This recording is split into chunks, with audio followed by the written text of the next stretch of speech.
Argentina. Vamos a hablar de esto también con Alexis Dritsos, él es economista y pertenece al Partido Socialista. Está en línea, vía Skype lo tenemos. Alexis, ¿cómo estás? Alejandro Costanzo y Adrián González te saludamos. Hola Alejandro, hola Adrián, ¿cómo andan ustedes? Bien, bueno, Adrián te cuento que está vía WhatsApp desde su casa, no lo vas a ver, pero bueno, ahí estamos todos, hacemos como podemos. Alexis, bueno, ¿por dónde arrancamos? Arrancamos por el tema de los bonistas. Hay una información que dice que varios van a aceptar. Ahora, lo que no sé es si los que no van a aceptar ya determinan que no se llegue a un acuerdo. ¿Cómo está esa situación? Bueno, al principio lo que te diría es que la situación no es clara porque todavía no está definido. Realmente hay mucha especulación para entender o saber qué es lo que van a terminar decidiendo la mayoría de los bonistas.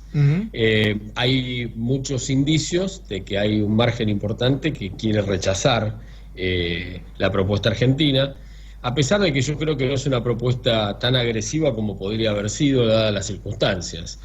Argentina está planteando una quita relativamente razonable, son 3.600 millones de dólares si mi memoria no falla. Lo que está planteando es correr los vencimientos, los pagos de capital, y en donde hay una enorme diferencia es cómo se recalculen los intereses a tasas mucho más bajas, que arrancan en el 0,5% y que van a ir subiendo paulatinamente a lo largo del tiempo. Esto significa que por unos 3 años más o menos la Argentina no va a estar pagando capital ni intereses. Esto, a mi entender, es una propuesta muy razonable, basada en la situación real que tiene el país, pero bueno, los fondos en general son bastante conservadores y quieren maximizar sus posibles ganancias o minimizar sus pérdidas. Estamos en una etapa de negociación dura en donde es incierto lo que puede pasar. Puede haber varias alternativas, pero... El Fondo Monetario apoyó esta propuesta de la Argentina, ¿es así? Sí, el Fondo Monetario inclusive te diría que fue hasta más audaz, porque de entrada planteó que para hacer viable los pagos de Argentina había que necesariamente pedir una quita importante. El fondo hubiera aceptado y hubiera visto con buenos ojos un pedido de quita mayor. Yo por eso digo que es razonable, porque yo me pongo en el lugar de cualquier acreedor.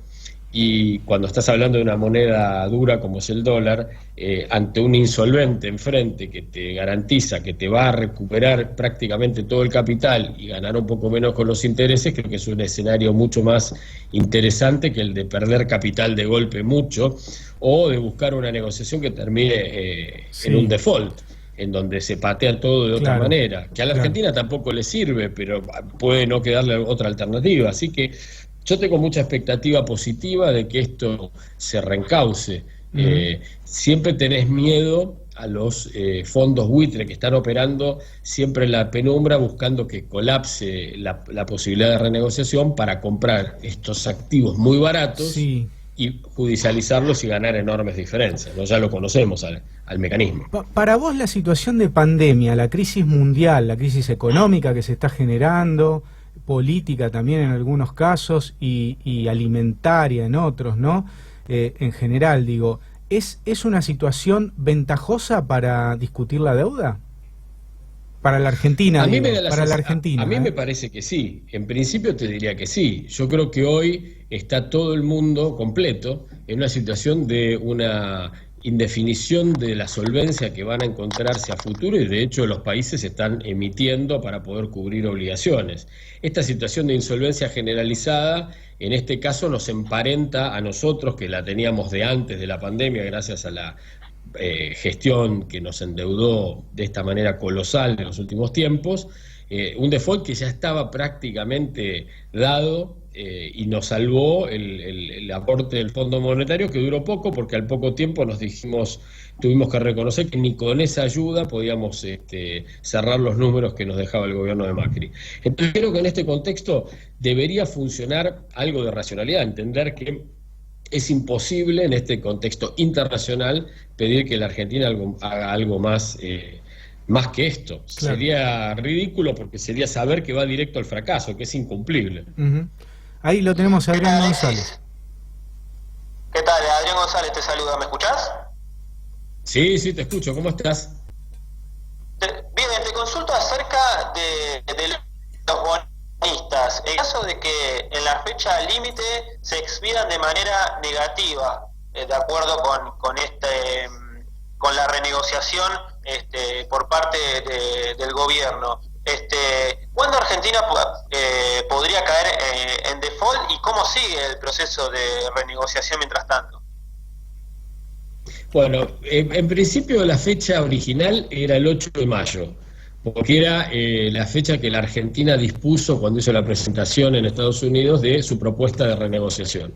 Ahora, Argentina defaultió de alguna manera, o mejor dicho, pateó para adelante el vencimiento de 500 millones de dólares de intereses, que le permite hasta el 22 de mayo extender eso. Por lo tanto, hasta el momento no ha habido un incumplimiento del pago de la Argentina, o sea que se podría considerar que hasta el 22 de mayo se puede correr. Si Argentina decidiera pagar esos 500 millones de dólares por alguna razón, se podría extender otro mes más, digamos, el proceso de negociación. También hay que ver, realmente es muy difícil predecir ahora porque hay mucho rumor. Tengamos en cuenta que estamos en el momento de que los contendientes se están mirando la cara y no están mostrando las cartas. No sabemos cuánta gente hay de cada lado. Lo que está claro es que la Argentina tiene una situación de potencial insolvencia inmediata, o sea, los acreedores lo saben. Hay que ver cuántos porotos se suman en cada lado, que eso lo vamos a saber pronto. No es muy fácil determinar los pasos a seguir porque creo que estamos en momentos clave que se van a ir día a día marcando la cancha, cómo va a venir.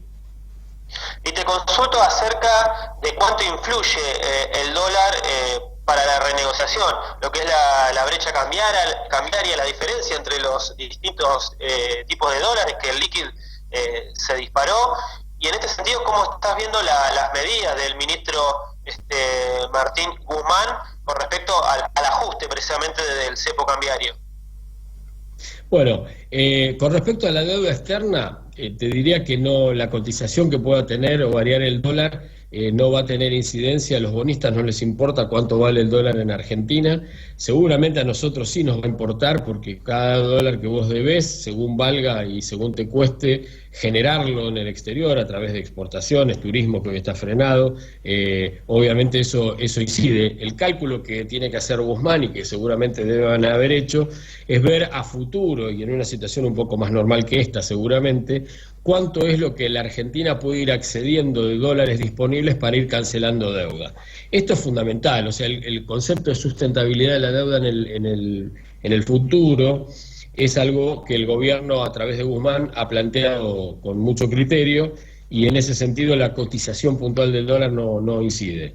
Evidentemente la situación de incertidumbre genera siempre presión hacia el dólar, los dólares más libres, aquellos que podemos manejar sin restricciones de su precio. Tampoco ayuda que el gobierno de alguna manera ha mantenido un poco artificialmente demasiado quieto el dólar, no ha ido acompasado con las devaluaciones que existen regionalmente, que van, digamos, han modificado los valores, y eso también empieza a generar una expectativa futura de inflación, y la incertidumbre obviamente también. El gobierno está tratando de controlar mediante restricciones a las operaciones del contado con liqui, del dólar MEP, buscar de que esa brecha se empiece a achicar.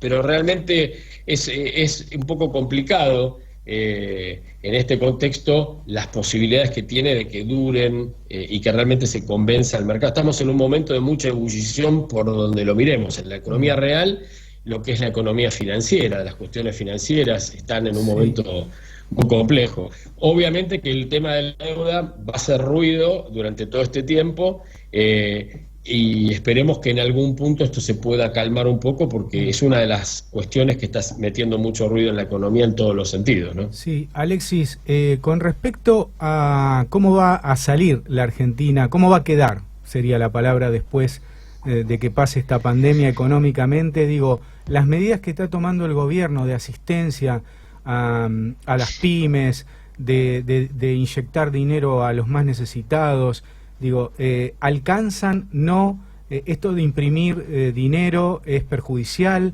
Bueno, hace un pequeño resumen de esto. Bien, Argentina está inmersa en lo que le está pasando al mundo entero, que es vamos a verificar una enorme caída del PBI mundial. Se han frenado actividades de comercio exterior, de turismo, las economías están frenadas por las cuarentenas en los distintos lugares. La Argentina no está ajena a eso.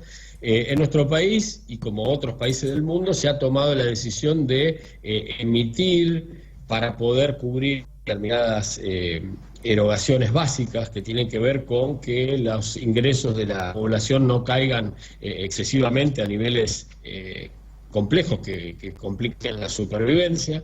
En nuestro país, ¿qué vamos a encontrar? Te diría que lamentablemente mayor nivel de pobreza, aparentemente hay un nivel de inflación muy elevado, que creo que es una deuda pendiente que hay que empezar a trabajar.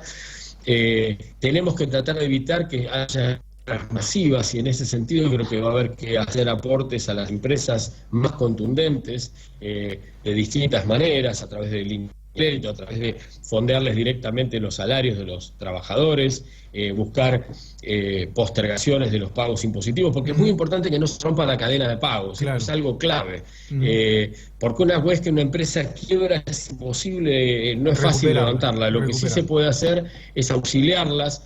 Yo vengo hace rato proponiendo que a las empresas se les otorgue un crédito automático equivalente a un mes de ventas, como un descubierto, sin costo financiero o el mínimo posible, sí. Y que la parte salarial la suma el Estado directamente pagándole a los trabajadores para que no haya posibilidad de desvío de fondos, ¿no? O sea, lo que el Estado mande para salarios vaya directo a los asalariados, y a las empresas darles esta línea de crédito que les permitan sobrevivir y mantener todo el proceso de pagos para que no se rompa la cadena de pagos en la economía, porque lo que necesitamos es que la gente, todos nosotros, estemos alimentados y sanos al final de la pandemia, pero que además encontremos los puestos de trabajo que necesitamos. Alexis, si no, el problema va a ser muy superior. Perdón, cuando hablas de empresas, me imagino que hablas de pymes, porque si hablamos de multinacionales, digo, tienen colchón para bancar.